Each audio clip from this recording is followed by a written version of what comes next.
मल्लिका कुंभीर कांदना करी समस्त हृदय जीतिजे आउ से घरे रहीजे। हाँ फ्रेंड्स, मल्लिका कहे माँ मो कथा आपण जमार भी चिंता करंतुनी आउ आद्या को ए घर को सम्मान सह आने को मु राजी अच्छी। यह शुणी मेघा मल्लिका उपर पूरा फिदा होइजिबे। तापर मेघा कहे सब ठीक जे मु गोटे कथा बुझी पारुनी, जदि आद्या ए घर को आसे तोर कौन हम।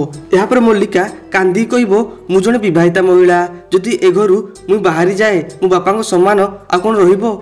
आ समाज रे मते बहुत किछि कहिबे, आ समस्त हाथ जोड़ी कहिबे मते को गोटे कोणरे रहिबाकू दियो।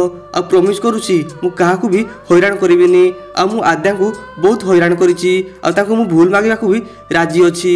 आ सेपटे आद्या अंशु कहिबे एसबू भूलिबाकू मते किछि समय दरकार, आ तांको सह तांको घर को जीवाकू मना कर देबे। या पर अंश मन दुखरे सेठार फेरी आसीबे। तो फ्रेंड्स, आपण मान कोन लाउची मल्लिका को पुणी थरे से घरे मेघा रखै कि कोन ठीक करछंती कि हो कि नाही, हम कमेंट करी निश्चय कहंतु। दर्शक बंधु, आपण मानकू आज एबे को दमदार एपिसोड देखा मिलिबो।